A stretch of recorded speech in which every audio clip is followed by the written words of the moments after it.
Welcome to Kenton's videos. Enjoy the video. You start by powering the camera and the app at the same time. This aligns their radios. Once the camera is on, enable your phone's Bluetooth and Wi-Fi because many cameras use both during setup. Open the camera app and choose Add Device or Pair Camera. The app will prompt for a pairing mode. Put the camera into pairing or AP mode, usually a long press on the power or Wi-Fi button, so the app can detect it and proceed to the network step.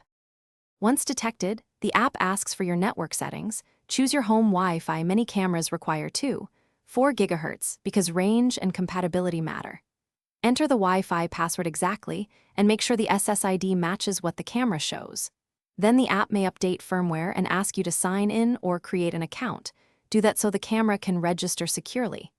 Give the device a clear name because that helps later when you have multiple cameras connected.